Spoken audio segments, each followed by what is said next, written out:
Hi, welcome to another live session. My name is Linda. I'm here for ITTT, and today we are going to talk about 10 questions you should ask before accepting a teaching job abroad. Okay? You should ask these questions to your potential employer before you finalize things, before you sign the contract, to make sure everything is in order, to make sure you know what you're getting into and that everything is all good and okay, basically. That's what we're going to talk about today. We talked a lot about how to find a job, how to find a job in different regions, how to find a job in Europe, how to find a teaching job in Asia, different teaching programs, all of that kind of stuff.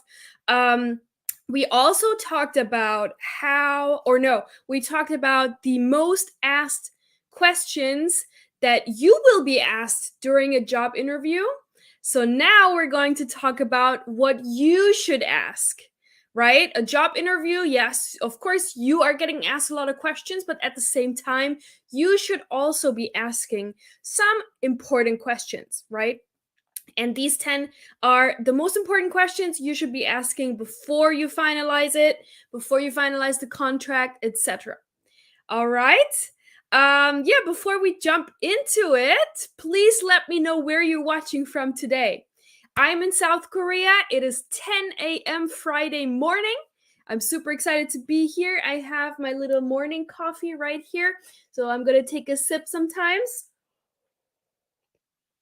Don't mind me. If you also want to get yourself some drink, beverage of your choice, some snacks. Usually, our live sessions take about 45 minutes, even an hour, up to an hour, no more than an hour. But you can always come back and watch the replay. We always keep our live sessions very neat, organized in a playlist on Facebook and on YouTube. So you can always come back and watch the replay. That's usually how it goes. We also do these live sessions every week. So I highly recommend you like and subscribe so that you never miss any of our upcoming live sessions. This is a weekly thing, totally for free. Everybody can join, no strings attached, basically.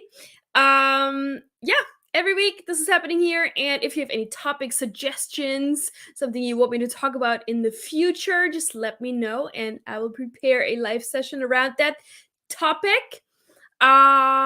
We also, this is one of the first things I want to mention today. We actually have a 30% off opportunity. Excuse me.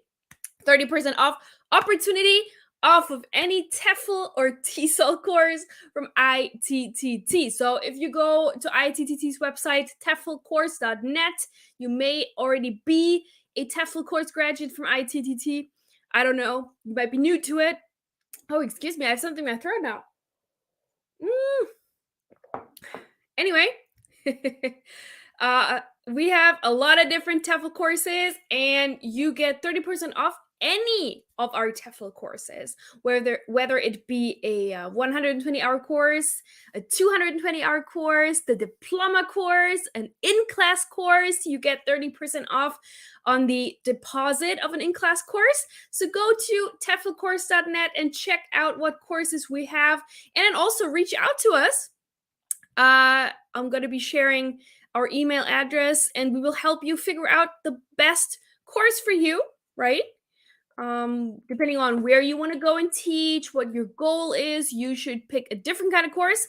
So go ahead, courses at tsol-tefl.com, speak with us, and use the code. You can scan this QR code and get 30% off. Or we also have a 30% off link that I'm going to share in the comments. You can just copy paste this link and you can get 30% off. It looks like this. It ends with Facebook Live minus Linda. This is the 30% off link. So if you copy paste this, then you will get 30% off your next TEFL course. Okay, great. And then back to my question. Where are you watching from today? Where are you right now? What time is it there? How are you feeling? Let me know. I am, like I said, I'm in South Korea. It is 10 a.m. Friday morning. Um, Feeling pretty good, but now I don't know what's wrong with my throat. It wasn't here before, but now as we start this live session, it's a little scratchy in here. I don't know why. But we're gonna get through it. We're gonna get through it. It's okay. Yeah, let me know where you're watching from, and 30% off again.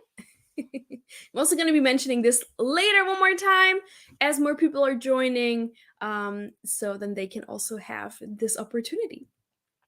You can also, throughout the entire live session, you have this QR code up here in the right hand corner. You can scan it throughout the entire live session, if you feel like it. And now I just want to introduce myself real quick, and please keep your comments coming about where you're watching from. I'm very curious. I'm a very curious person. I always want to know who I'm dealing with here. I can see how many people are watching, but I cannot see who you are unless you leave a comment. So yeah, if you want to share, I would really appreciate that. All right, let's have a look at who I am. Maybe you don't know yet who I am. Maybe you're watching for the first time. My name is Linda, and I am a travel writer and content creator, among many different things. But yeah, this is one of the things that I do, and my name, my blogging name or Instagram name is Linda Goes East. So if you're interested in Asia, particularly South Korea, and I also spent some time in China, and I travel all over Asia anyway. So if you're interested in that part of the world, specifically living there, teaching there, whatever, go ahead and check me out on lindagoeseast.com and also on Instagram. I always love to connect with you guys. Also, if you have a question that maybe you are not comfortable asking here in front of everyone during the live session, you can just send me a private message on Instagram and we can have a chat over there as well. Yeah, I'm originally from Germany and the US, so I have dual citizenship. My mom is German, my dad is American. I spent some time in both countries, but I am based in South Korea, so I've been pretty much living in Asia for 10 years now. Since 2012, I started out in China. And then I met my husband, and he's Korean. So I moved to Korea, and here I am. And I've been here for 7.5 years now. Time really flies. So yeah, I have been teaching English in China. I taught English in China, have been teaching English in Korea ever since I got here full time. And then after I started working for ITTT, which is on the right side here, the other part of what I do mainly, I've been teaching, side gigs, part time, children, business English for companies in Korea, summer camps, winter camps, whatever. And I also, because of the pandemic, I started teaching English online. And a lot of my students are actually from Japan or from China, from Korea, mostly Asians. Because that's just the platform that I work for. But yeah, that's also what I've been doing. And now let's have a look at ITTT. So if you don't know what ITTT means, it stands for International TEFL and TESOL Training. And we offer TEFL and TESOL courses of all different kinds for people who want to teach English as a foreign language professionally abroad or online or in your home country, whatever it is. We can help you achieve that goal. Yeah, so that's pretty much it. And here we have Ellie, I think Ellie or Ali, no, Ellie from Mexico. Hi, Ellie, how are you doing? Awesome. We have Laredo. Oh my God, I hope I'm saying this right. Lorado, maybe. I'm sorry if I butcher your name. Hello there. I'm in Africa, Botswana. Ooh, very nice. Welcome. And we have Daniel. Here's Daniel reporting from Mexico City. Cool. So we have 2 people here from Mexico, 1 person from Botswana. How about the other people here, let me know. Don't be shy. Let's connect. We are a very big TEFL family, and I always like to I always like to ask you guys also questions. So the first question I always ask is, where are you watching from? What time is it there right now? Or just, where are you watching from? That's fine. So let me know, where are you right now? What you doing? And then we can jump in. So the first thing I actually want to mention before we start with today's topic, right? Um, is sort of a TEFL interview checklist, right? And this is basically what you should do before your job interview, when you're getting ready for your job interview, right? So just quick, let's go over this list and then we can focus on today's topic. So what you should always do to just enhance the interview experience is find a quiet and well lit spot. Okay, so here, for example, is kind of what I do for my live sessions. uh I am in like a office room, my home office room, right in front of a window. So the window is right here. That's why the light looks very nice, and also because it's morning time, so the light is good. I also have a ring light because sometimes I teach students in the evening when it's already dark outside, so it doesn't matter if I sit in front of the window or not, it's dark. So I have a ring light also, so just make sure that it's well lit and quiet. For example, I also have two cats, and I don't want them to bother us during our live session or during my teaching or during a job interview. So I keep my door obviously closed so they don't come in here. Quiet and well lit. Very important. Then before a interview, and these are Skype or Zoom interviews, so you should make sure that your internet connection is good, and that the program's up to date, right? There's nothing worse when you have an interview scheduled and then you turn on the computer and it needs to do a ton of updates. You'll be late. You want to avoid that. You also want to make sure that your earphones and your microphone are working well, are plugged in, you have them ready before you start the interview. And it's always a good idea to be online about 15 minutes before your interview starts, right? Just in case there is an update, there is something not working, right? 15 minutes will give you a good amount of time to just kind of get prepared. If there's something wrong, that you can fix it.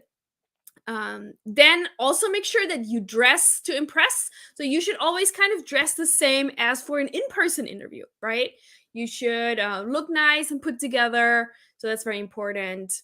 Obviously, what's great with with these kinds of interviews, it kind of doesn't matter what kind of pants you wear. So that's also why I like these interviews. What do I wear? I actually wear good pants today, but sometimes you could literally just sit there with pajama pants. Nobody would know. But also, I would not recommend that for a job interview, because what if, for example, you need to go and get something, right? If, for example, you have something in your throat, like I do today, and you don't have a water or something, and you need to go and get it, when you get up, they're gonna see your pajama pants. Not so cute.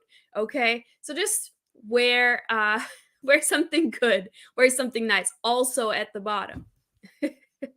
And then nonverbal communication is very important, especially online, right? Because there's a lack with the internet connection, or sometimes it's not working well. So it's very important that you always smile, you do look happy. I like to use my hands a lot. And this is also something that shows that you're a good teacher anyway. Teachers, they should have very good nonverbal communication. They can use their hands. So that just makes a very good impression as well. And in general, remember that you must communicate well, right? Remember to use proper grammar, proper like vocabulary, etc. Because you are applying for an English teacher job, so your communication, your English should be on point, right? If you're from somewhere, I don't know, where you maybe have like a very heavy accent or a dialect, you might want to, tone it down just a bit, not completely, because I'm a strong believer in accents are part of who you are, and you should never mask your accents, but maybe just tone it down a little bit, you know, because they're also looking for a teacher who is clearly like the students can clearly understand, right? So yeah, so these are just my quick tips what to do before the interview, right? And now we're just going to have a look at the topic for today. Oh, I also wanted to share this with you. So this is actually a live session I did in the past. These are the 15 most asked questions in a TEFL interview. So 15 questions that you will be asked likely during a job interview. And I'm going to share that with you also in in the comment section. So you can have a look at that as well.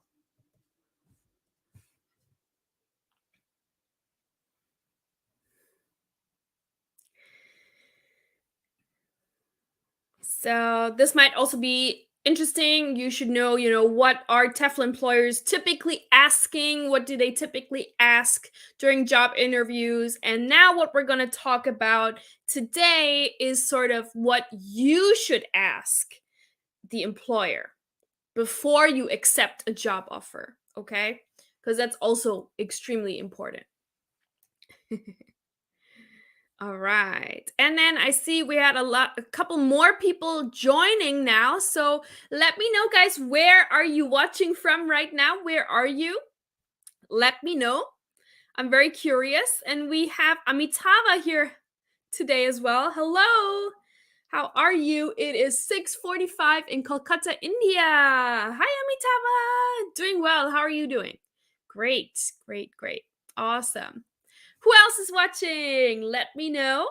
I'm always super curious to get to know new people. Again, my name is Linda. You might have missed the introduction, not sure. So yeah, this is today's topic. Thank you so much for joining. 10 questions that you should be asking before accepting a teaching abroad job offer. And let me know where you're watching from today. And I also just want to say this again, that we do have 30% off any TEFL or TESOL course. You might have missed that in the beginning. So if you use this link, and I'm just going to share that one more time to make sure everybody has access to it. It looks like this. It ends with Facebook Live minus Linda, like this. And you can copy paste this link and you can get 30% off your TEFL course from ITTT. Any TEFL course from ITTT. Because if you go to the website, you're going to notice there are a lot of different courses on there. So any course, you can use this link and you can save 30%. This is, during these live sessions, it's the only time where we share 30%, right? All the other times is usually lower. We never share this anywhere. Only during our live sessions. All right, good. Then we have Pedro here. Pedro from Costa Rica. Hi, Pedro. How are you doing? Thank you so much for being here. I appreciate it. Awesome. Okay. Good. Then I'm going to keep an eye on the comment section. As always, you can ask me your questions throughout this live session. There will also be a dedicated Q&A section at the end where you also have another opportunity to ask questions, also something not related to today's topic, anything you want. And like I said, if you have a question but you don't want to ask in front of everybody here live, you can head to Instagram, you can DM me privately, or you can go ahead and email us courses@tsol-tefl.com, and we will be able to answer your questions as well. All right, good. Let's get ready to it. And I need more water, I think. I left, it's getting like cooler in Korea now. The weather is getting cooler. And I left my window open at night, and I think that's why I have a little bit something here now. Daniel says, I'm always surprised by the amount of TEFL related content you guys have listed on social media. Very useful. Thank you so much. Yes. So don't forget to like and subscribe, especially our Facebook page is a very good resource. We share content on there every single day for teachers. So things you can use in your classroom, actually, or job offers also, or TEFL information. Literally anything related to teaching and TEFL and whatever it is. Anything. Okay, thank you, Daniel. All right, and then I'm gonna make myself smaller and this bigger so you can read it better. And I'm gonna take one more sip of my drink. And then we can get into it. So, 10 questions you should ask before accepting a teaching abroad job offer. And Pedro says it's raining a lot here in Costa Rica. I'm sorry to, I actually have a friend who's in Costa Rica right now on vacation. I saw it in his Insta story. It looks really, really cool. Sorry to hear that it's raining, but I guess it's also warm though, right? Is it like a rainy season? Do you have rainy season over there? Or is it always raining a lot? Might be. Isn't it very close to the equator? I I live in Asia, right? And I travel most of the time I travel in Asia, so this is kind of where I know a lot about. But I also am super curious about South America, Latin America, because that's just a region where I have not been yet. So I'm super curious, and that's a place where I really, really, really want to go so bad, but it's just so far, and tickets are so expensive. So I hope and I pray that I will be able to go there soon. I hope so. Anyway, all right. Oh no, and Danielle says we've been experiencing some earthquakes for the past 2 days, but we're fine. Oh no, I'm sorry to hear that. I hope you're okay. Earthquakes in Mexico. I haven't read that on the news. Also, I haven't really watched the news. So, oh no. I'm so sorry. I hope you're okay. Okay, TEFL interview, what you should be asking. So let's have a look. Question number 1, very important. What type of visa do I need? Okay, you should be asking that. But before already you do the interview, and once you have decided on what country you want to go to, you should do your research and you should learn about the country's work visas, what type of visa English teachers typically get, and you should take note of the different rules and the requirements, okay? And then typically the employer, if they have hired teachers before, they should be familiar with the visa process and they will be able to guide you and help you with that. But here is what is important. So if an employer says that you only need a tourist visa, you should be wary, right? You should know if you've done your research and it clearly states no, you cannot work as an English teacher with a tourist visa, but the employer proposes doing so, then it's very likely that they want to avoid taxes and they will put you in this illegal position, and basically they put you at risk as a result. So if I know this happened a lot, for example, in China, where I taught, that it was just because it's kind of a difficult process or a lengthy process to get a work visa, especially in China. And then a lot of employers were like, oh, you can just work with like a tourist visa, like it's fine. And a lot of teachers got in trouble and are getting in trouble who are doing that. And it can even lead to deportation, right? Where you actually have to leave the country and then sometimes you're not even able to come back. So that would just be such a shame. So just make sure that number 1, you do your research before the interview so that you kind of have an idea, You can also ask us at ITTT what kind of visa typically people get. You can reach out to others via the ITTT community on Facebook, or search for some bloggers or other people who live there, who are English teachers in that country where you want to go to, and ask them about it. There are a lot of blogs who explain these things. You can also call the embassy of that country and ask to make sure. But the important thing is, just if an employer says, no, you don't need a work visa, we can just do this with a tourist visa, you should just decline the job offer. It's just too much of a risk. You should not do that unless it really is an option. Because some countries, again, every country is different. Every country has different regulations, different visas. So in some countries, you can actually work with a tourist visa, but the majority of countries, you actually cannot do that. You need a proper visa, whether it is a work visa, whether it is a English teacher visa. So Korea, where I live, they actually have a specific visa just for English teachers. So it depends on the country. Just make sure you know and you ask this question, because it's very important. And if done wrong, it can just get you in a lot of trouble. So you just want to get that right out of the way first. All right, this is question number 1. Let's have a look at question number 2, what you should ask. Very important as well. What's included in my contract? So the salary, any benefits, like paid vacation, insurance, paid airplane tickets, housing, whatever. Okay. What you need to know is TEFL salaries, they often depend on where you're teaching and for how long. So do your research so you have an idea of about how much is average in that country, in that city, for the type of teaching job you're going to do. Again, on our website, we have a lot of resources, a lot of information about these things already. So what you can do is you can go to teflcourse.net/FAQ. We have a whole FAQ section where we have a lot of questions. How much can I earn in, and then the country? All right.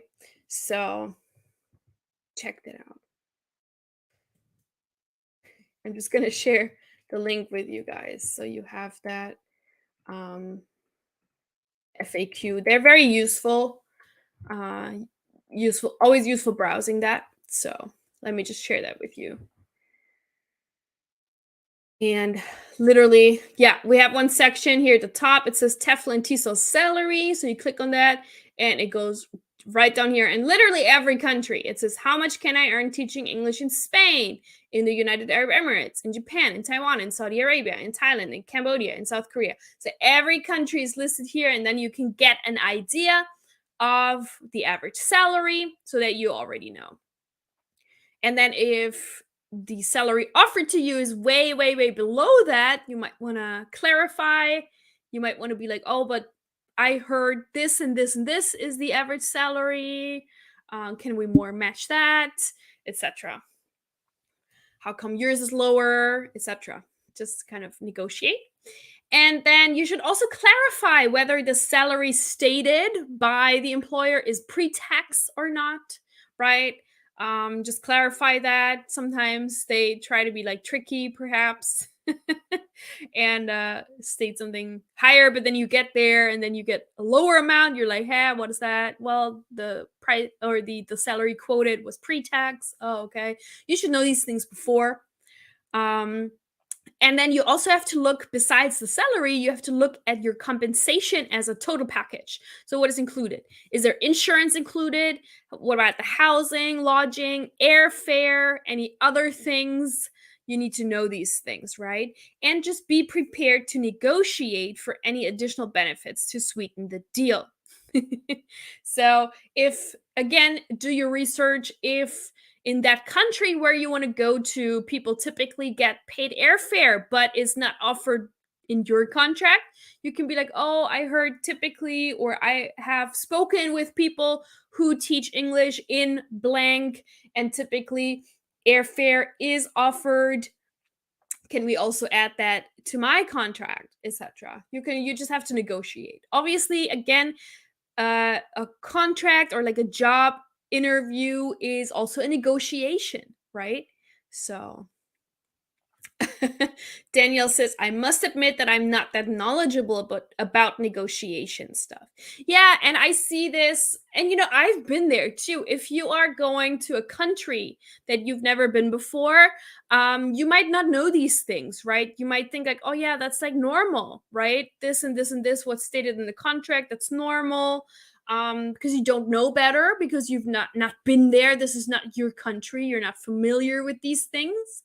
That's why it's just so important to do as much research in advance as you can. And that's why you are here. You watch these live sessions, you read blogs, you speak to us, our advisors, you check out our FAQ sections. You just do as much research as possible so that you know. And then you can negotiate these things. Yeah. So this is a very important question to ask. Yeah, Pedro also says negotiation is tricky. It is tricky, but you should also not just say yes to everything.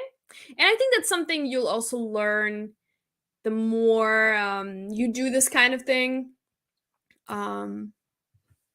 I think especially with the first TEFL job, I think almost everyone I know with their first TEFL job, they just said yes to everything. And then after this first job, you know better.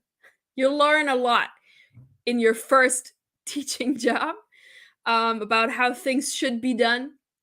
And you learn from that. And then the next one will be better. Yeah.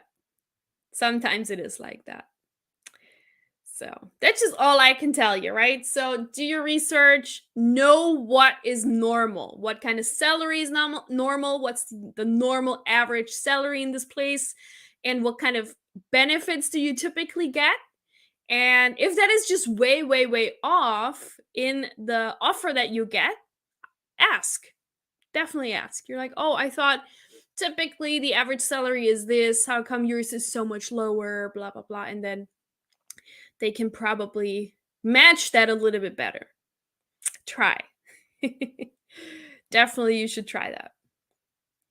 I've tried it I've recently had a couple of things, a couple of like side gigs or jobs, and I've been doing this for so long that I don't say yes to everything anymore.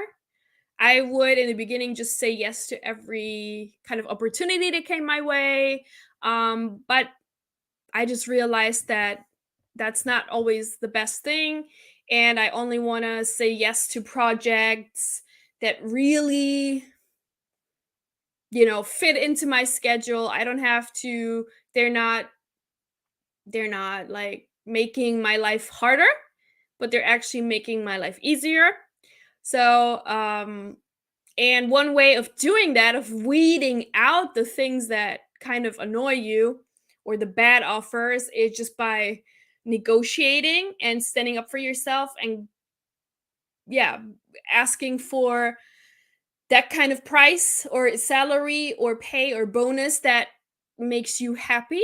And more often than not, I've actually had people match that offer. So yeah, this is my recommendation. Be more bold. It worked out. It really works out. And if it doesn't, it's like, okay, well, the next one will work out. That's also, I think, one thing with teachers. We're so excited to go abroad and teach that we just kind of cling on the first job offer that we get, thinking that we will not get anything else. I don't think that's true. There's so many job offers, the demand is so high. There's always going to be a next one. There's always going to be a next one.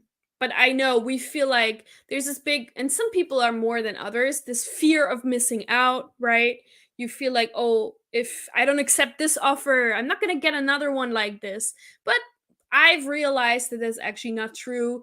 I've gotten so many offers. I've gotten, especially in Korea, where the demand is so high. In a place where the demand for teachers is so high, you literally get more offers than you could ever accept.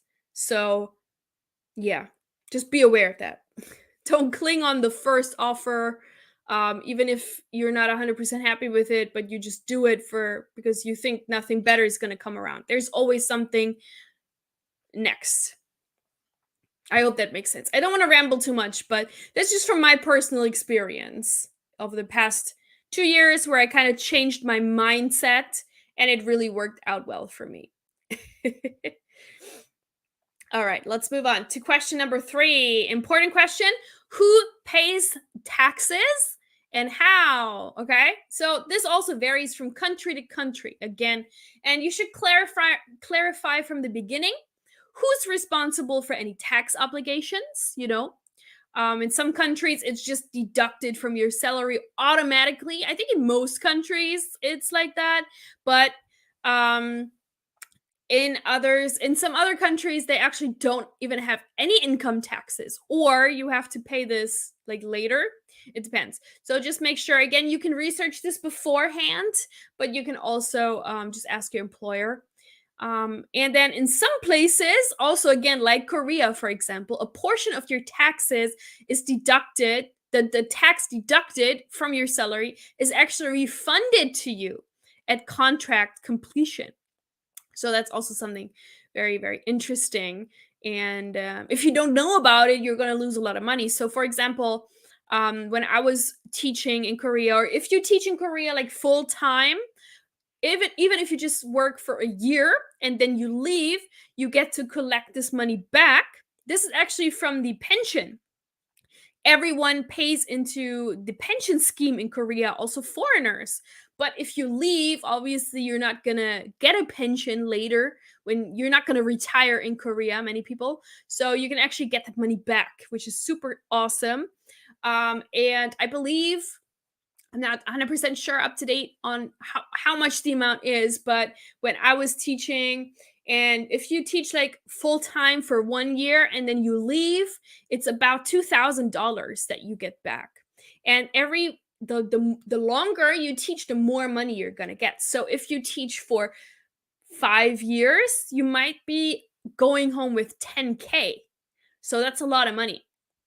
A lot of money. And yeah, your employer should tell you about those things, right? So ask about that, because that can also be a very determining factor whether or not you want to work in this country. A lot of people really like that um, about Korea as well. So, yeah, make sure you know about the taxes. And I also know for Americans abroad, you also need to do your taxes. Even if you don't work in the US, you need to do your US taxes if you work in a different country as well. But there's always like a lot of support groups as well. Your employer probably will not know how to do taxes in America for you. But there's so many support groups of other expats living abroad who also have to do those taxes, file the taxes, and they will be able to help you with that too. So that is question number 3. Who pays taxes and how? You can also ask how much is the income tax and what exactly is deducted. Health insurance, the pension in Korea, for example, so that you know already and you know what to expect. Good. Question number 4. Also very important, what are my housing options, right? So you should clarify whether housing is provided by the employer or not. And sometimes if housing is not provided, you might be able to get a housing stipend, a monthly stipend. Some schools, they also already have housing that they have for their teachers. And if they do, you should also ask whether you'll be sharing the space, right, with other teachers or other people, or if this is your own apartment, how big it is, and maybe if you can see pictures beforehand. So you could also ask about kind of like cooking facilities. In some countries, there might not be any cooking facilities in the apartment, so it depends on the country too. So always check on things like kitchen and bathroom, okay? um and then you can determine whether or not it's okay for you to live there. Those two things, kitchen and bathroom, are very important. I've seen many apartments in different parts of the world. They look very different in other parts of the world, the kitchens and the bathrooms. So it's just best if you ask for pictures, that's great. And then if they don't actually provide housing, you should ask them if the school knows of any local resources that can help you with your housing search, right? Typically, if they don't offer housing, there'll be someone from the school who will help you. That's also from my experience when I worked abroad. In some places they didn't offer free housing, but they helped me find housing. So, and you can also always reach out to a community. Again, Facebook groups. There's probably also other platforms. This is I'm already old, I think, so I'm the Facebook group generation. That's why I bring this up a lot. There might be now another way, like Telegram groups. I have no idea. But any kind of community groups. So there always be groups like expats in Korea, expats in Costa Rica, whatever it is. And you can reach out there and ask for tips about housing as well. But during the interview, you just need to make sure that you know, is it included? Is it not included? Is there a stipend? How much is the stipend? If, will I be sharing the apartment? Will I live there alone? What does the apartment look like? Can I see pictures? That's what you should take away from this, okay? Those are the important things. All right. Okay, guys, just want to check in real quick because we are hitting question number 5, which is halfway. And you've been a little bit quiet. Just want to make sure if you're still here, if you have any questions, let me know. Or if you have any thoughts or from previous experience, if you want to share like a little story, maybe about your contract or teaching experience, if you've had one, let me know in the comments now before I move on to point number 5. Just want to make sure we're all good. You can see me, you can hear me, everything's working well, and you're still here. You're not sleeping yet. Let me know.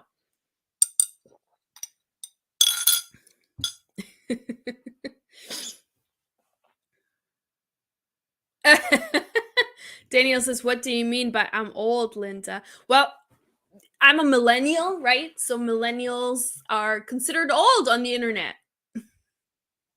Right? We're old on the internet, Daniel. Young kids are not using Facebook anymore, Daniel. Didn't you know that? Facebook is not cool anymore. So when I talk about Facebook groups, that means that I'm old, I think.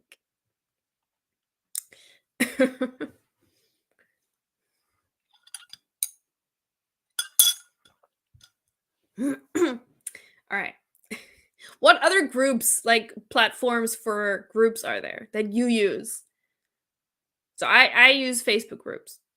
How about you guys? I know Telegram is very big. I have used Telegram, but I think I deleted it again. It's not really working for me. I don't like being in like a group chat and then getting notifications all the time. I really don't have the time and energy to keep up with that. So I'm not in that. So yep. Or Snapchat, I don't have time for that. Energy, I don't know how it works. No. Daniel is a millennial too. Okay. Yeah, see? Have you noticed like on TikTok? There's like this whole thing. Millennials are old on TikTok. Yeah. Great. Okay, we're all millennials. Great. Okay. Then I'm not going to say we're old. We're not old. All right. Then let's move on to point number 5. And I'm glad you're still here and paying attention, Pedro. Thank you. I appreciate that. Pedro also says Facebook groups are great. They are great. Okay. I'm glad we are on the same page. We all agree here. Awesome. Okay. Question number 5. Once you have determined about the apartment where you will be staying, the next question to ask would be, how will I travel to and from class or to and from school? So if they have an apartment for you that they're going to give to you, you should get an idea of how close you'll be living to the school, right? Or if they don't give you an apartment and you need to find one yourself, make sure you ask them what kind of neighborhoods they recommend that are close to school so that you can have an idea. Some cities are super, super big. Other cities are more compact and smaller. So you should be aware of kind of what you are getting yourself into. If you are in a more remote region, you might need to think about getting a car or a bike, a motorbike, or anything like that. You should also ask about, in that case, about public transportation. Does the city have a subway system or only buses or trains, whatever? You can also ask about that. And then if you, for example, live very far away from school, or for example, the school is sort of in the outskirts, set kind of outside of the city, but you prefer living closer to the city, you might want to negotiate any transportation costs or bonuses before you accept a job.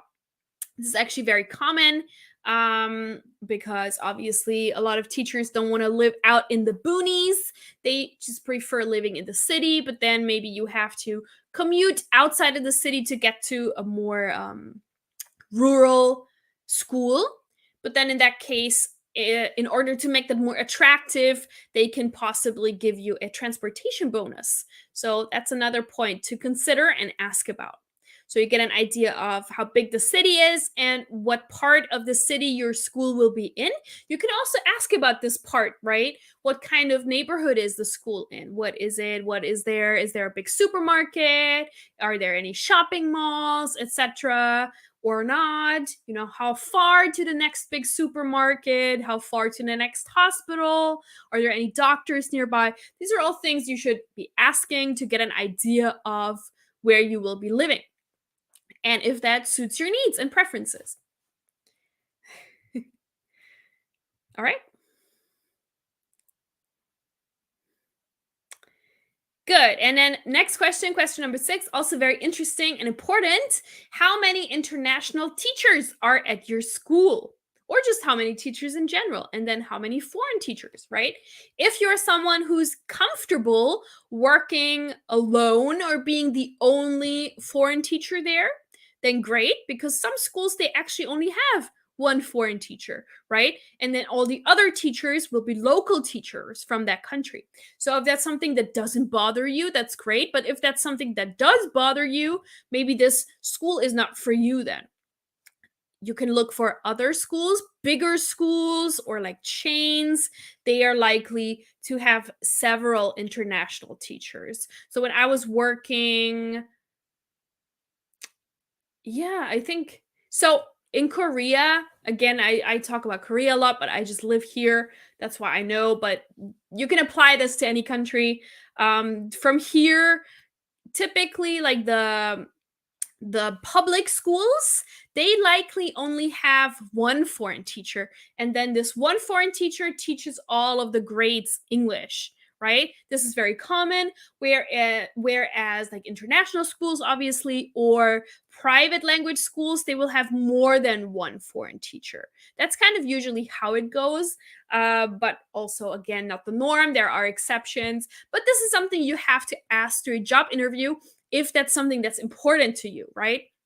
And also think about if you're going to a school, if you're going to a new country where you literally don't know anybody, and then you are at a school where you're also the only foreign teacher, it might be a little bit difficult then to make friends, and especially if you don't speak the language yet, might be challenging. So maybe a school where they have a couple of other international teachers from other English speaking countries or from your own country, that can help you kind of break into the expat community, already make friends. They will be able to show you around. They will be able to help you with where can I buy foreign food, for example, or where do all the foreigners hang out in the city, etc.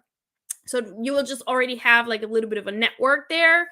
Might be easier, but some people, I've met many people who were the only teacher at a school and they were also great. They loved it.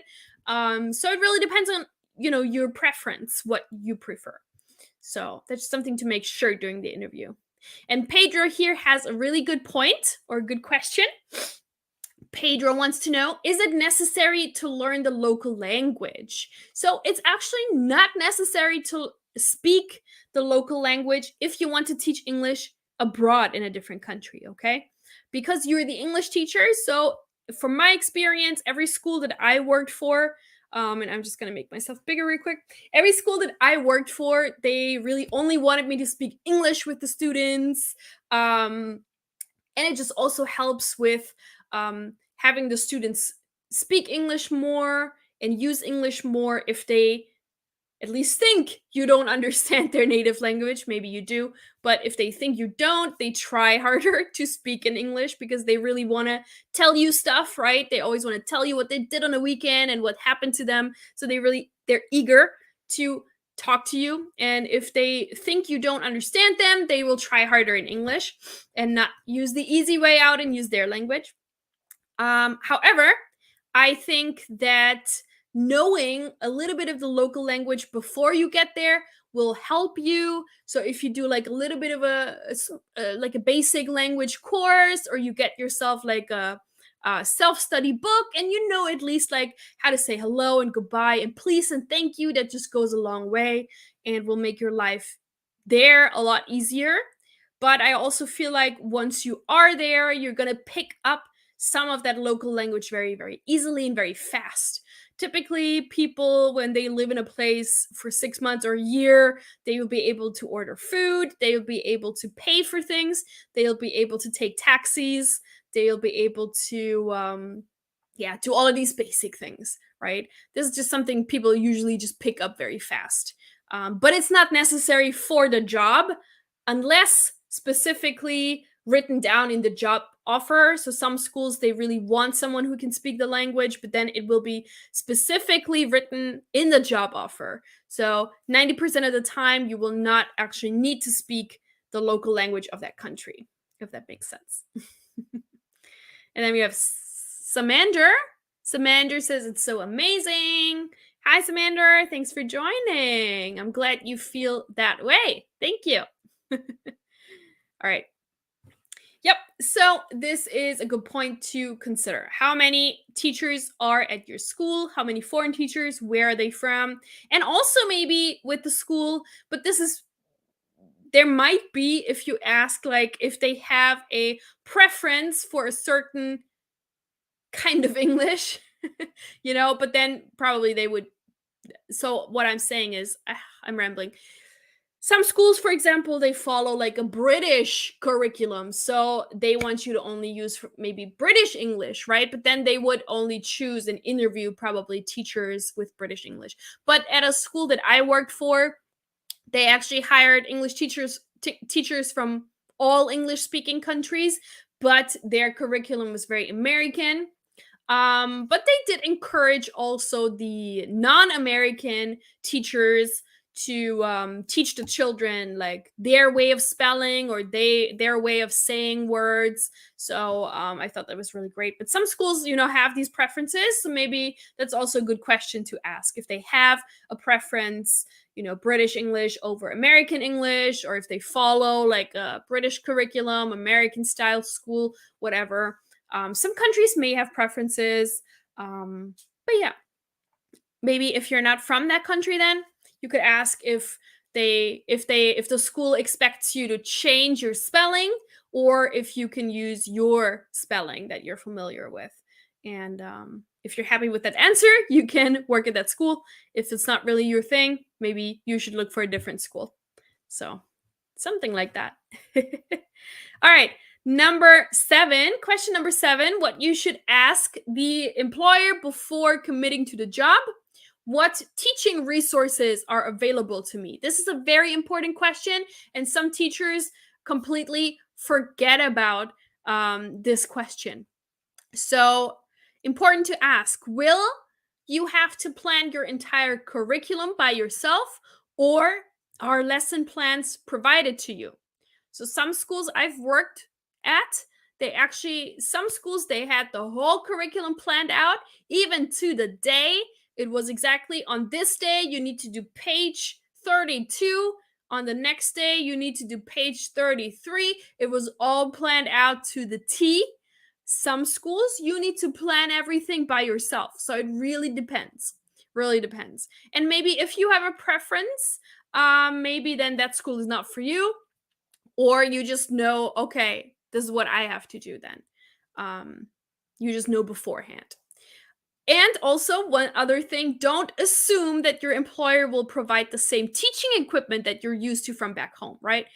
Maybe the school doesn't have a library of books, EFL teaching related books. Maybe they don't have a whole library. Maybe they don't have computer labs. Maybe they don't have photocopiers. Maybe they don't have TVs, projectors, or even smart boards. Kind of figure out what does your classroom look like, what kind of teaching aids, teaching equipment will be available to me. Figure that out during the interview before you sign so that you know what you're getting yourself into and if you like to work that way. So, very important.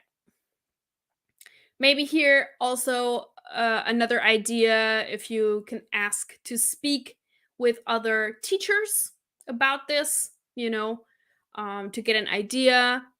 That's another way. But just making sure that you know exactly what teaching resources you will have access to and which you don't have access to.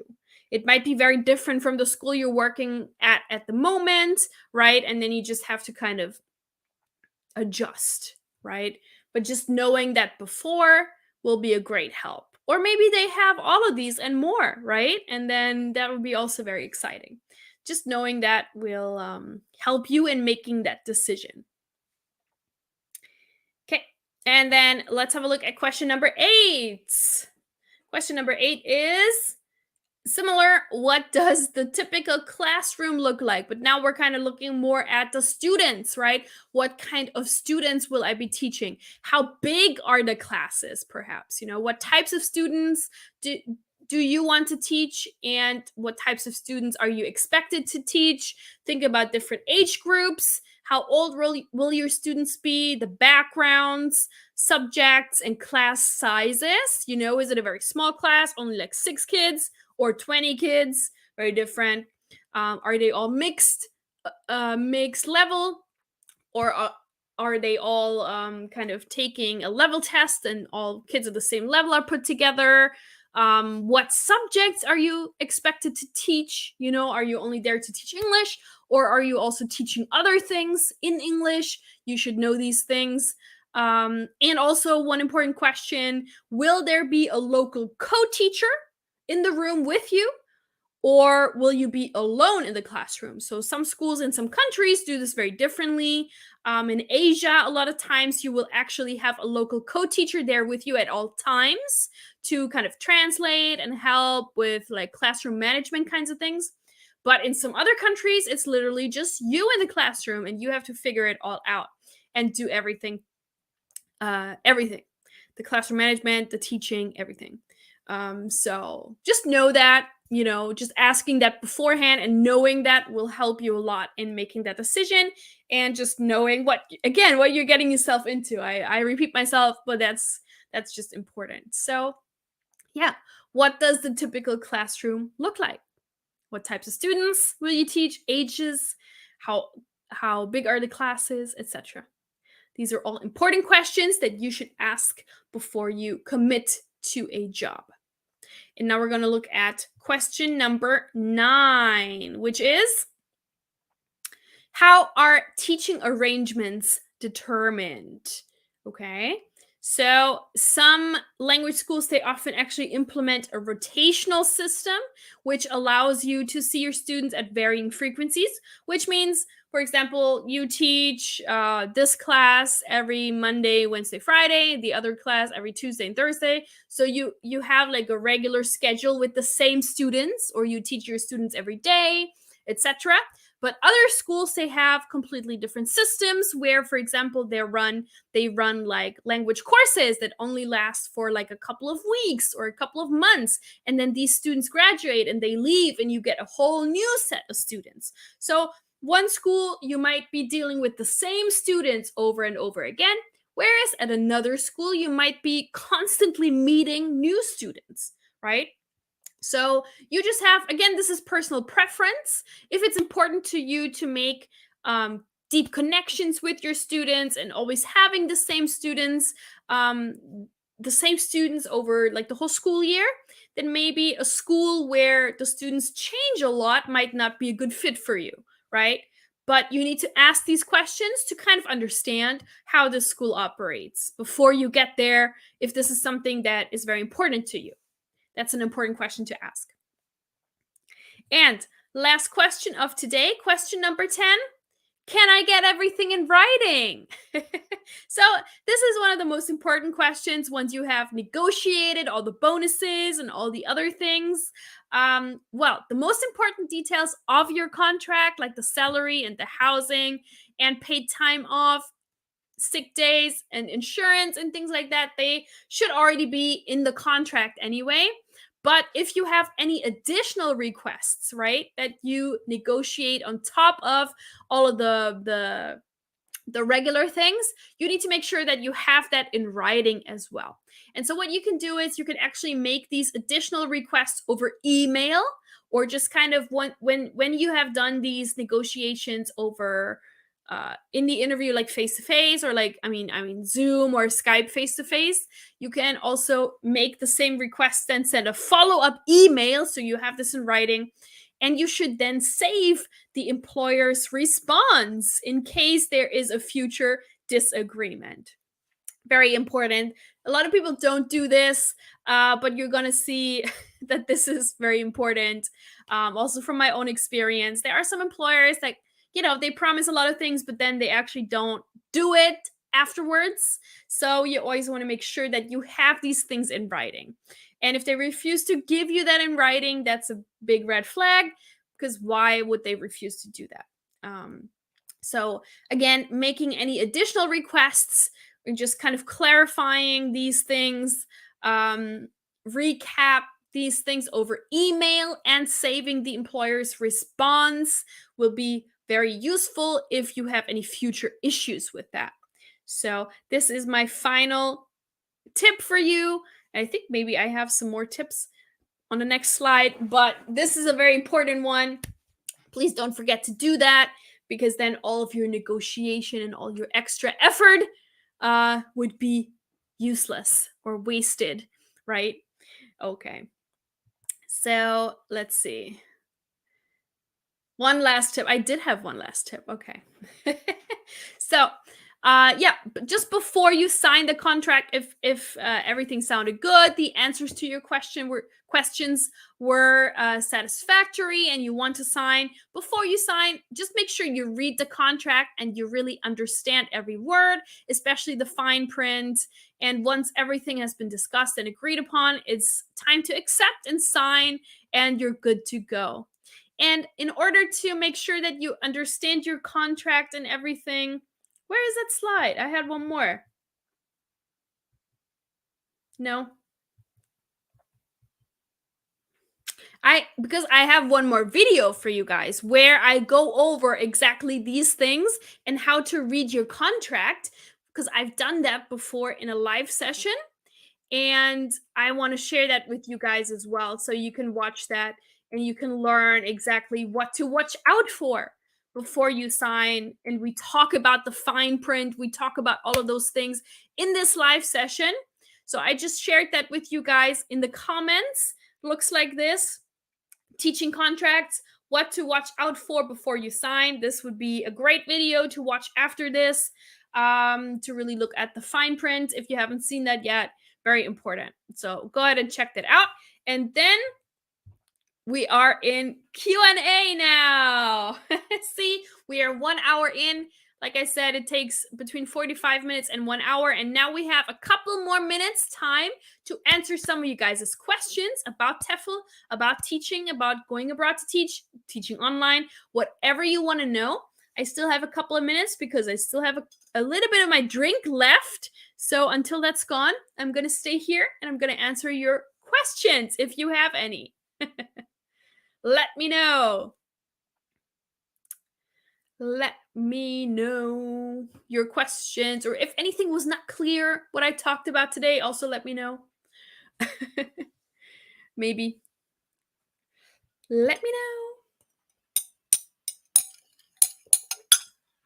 But yeah, just knowing what to ask during interview, because we all get so nervous obviously during interviews, and then maybe we forget. So maybe it's a good idea to kind of write down these questions. I always do that. um yeah. Okay, Daniel said, I found point 7 and 10 very important to keep in mind. Oh, I want to show you all what he said. I found point number 7 and number 10 very important to keep in mind. It really pushes us to do our research before accepting any job position. Yeah. So number 10 was just now what we had. Yeah, can I get everything in writing? Absolutely, very important. And number 7, yes, what teaching resources are available to me? That's also very important, right? We easily forget these things for sure. So what I recommend, I think it looks like Daniel did that, writing everything down. If you do that and then you keep like a checklist in front of you during the interview, it will help you not forget asking anything.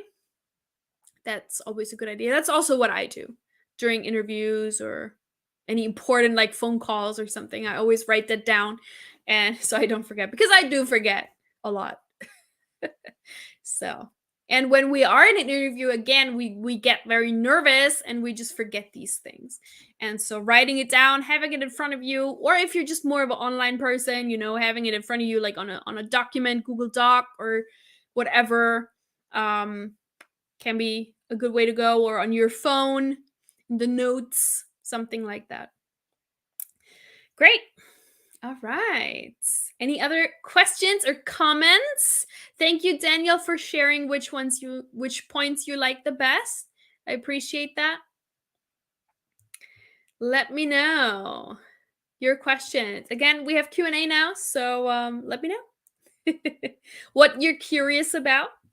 All yours now for answering your questions, basically.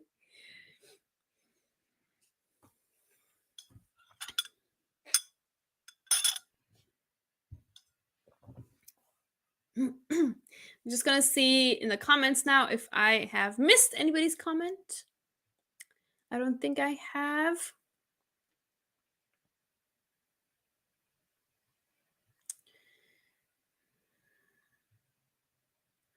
All looks good. Okay. Good. If I missed your question, I don't see it here. Just let me know and ask it again. Oh, Laturg is here. Hi, Laturg. So informative. Thank you so much, Linda, for your tips. I'm quite late. All tips are nice. I like number 10. Awesome. Great. Happy Friday. Happy Friday to you too. Again, number 10 was, can I get everything in writing? Very important tip, right? Very important tip. So all your negotiating didn't go to waste. You need to have it in writing. It only counts if you have it in writing, unfortunately. Unless you could, I guess, voice record, perhaps. But again, writing is just better. Oh, Pedro says, I am to take 220 hours ITTT course. Congratulations. Are you getting ready? You already applied for it? If not, you can use the 30% off opportunity, Pedro. Or maybe if you want to take an additional course, you can do 30% off. Right? I'm just going to share that with you guys again. I know we have a lot of new watchers right now, I think, a lot of new viewers. So, if you haven't heard, we do have a 30% off discount. You can either scan this QR code to get your 30% off, or I also have a 30% off link for you. You can just copy and paste this link. It looks like this. It ends with Facebook Live minus Linda, and you get 30% off any TEFL or TESOL course with ITTT today. Very special. We only share these 30% off discounts during our live sessions. So you will not find this anywhere else. This is only during the live sessions. Awesome. Okay. Ask me your questions, guys. Oh, Pedro says, I will start in October. Cool. Well, congratulations. This is also the course that I took, the 220-hour course. I think it's the best one, really. for especially for beginning teachers. Yeah. Great. Daniel says, yeah, I didn't even consider what kind of English teaching materials they could provide us with once we accept the job. Exactly. But it really depends on the school. Many schools have their own, some schools even have their own books that they, especially like the big chain schools, they have their own books that they like print. The school that I worked for, it was a very, very big chain, and they have their own like headquarters, and they make their own books for every single subject. So some have their own materials, while some obviously use other books like Oxford, Cambridge, any other like books, English books. So, and also like the resources. Some might have like these interactive boards and a computer lab and like a big library, while some smaller schools might not have that. So it's important to know. It's important to know for you what you're getting yourself into, right? What how to plan your lessons, what is available to you. Very important. Great. All right, couple more minutes. I'm here for your questions and your comments. So let's get some final questions in before I sign off. But I really enjoyed today's session. I hope you did too. So thank you so much for being here today, for taking some time out of your day. And I really appreciate all of you guys who are really staying here from beginning to end. This is so awesome. Daniel and Pedro, I know you've been watching the whole time. So thank you so much for that. It's really, really nice. Also, Amitava, I think, was here the whole time. So thank you so much. All right. Daniel says, is it possible for foreigners to get the Korean nationality after working for about, let's say, 10 years as an employee? Yes, you can actually do that. So there's different ways of doing that. You actually don't even need to wait 10 years. Obviously, these regulations, again, they change all the time. But you can do it after 5 years, even after 5 years. And there is a point system, so you get points. Like the more points you have, the better and the easier it is for you. So if you speak Korean, you get points. If you had any education in Korea, you get points. Also depends on what kind of job you have, you get some points. You get points if you like own property. Also like if you have your own business, something like that, you get points. But yeah, you can actually do it under 10 years. It's possible. And you can actually become a Korean citizen. Yeah, you can do that. It's possible in Korea. Good question.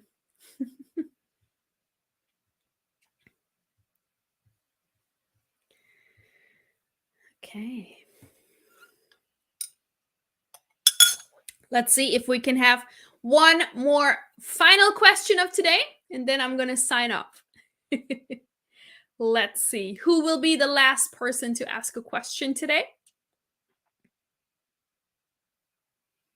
Or maybe we're all satisfied. We don't have any open questions. That's all right too. Just gonna wait a little bit. There's always a delay, between me talking and then you guys hearing it. It's about a 20-second, 30-second delay. So that's why I'm always kind of waiting here a little bit. All right, we have Amitava saying, thanks a lot, Linda, for all of your deep insights and thoughtful research into the nitty gritty of each live session questionnaire. Thank you. I appreciate it. I always try to make it as informative as possible and to really go down deep into the nitty gritty and also share my own experience. Again, this is my own experience. Everybody has other experiences as well. They can differ from country to country, and even in the country, obviously, many different schools, many different employers. So this is just my personal experience and things that I think are important, and also what we hear, from other employers and other teachers. So I try to bring everything into these live sessions to make this as comprehensive and useful as possible.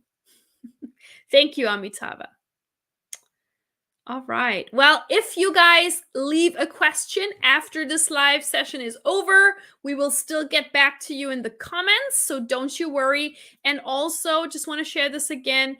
You can email us at any time Where's the email address? Here at courses at tsol-tefl.com. Send us an email if you have any questions that are course related, ITTT related, teaching abroad or online related. Feel free to ask away.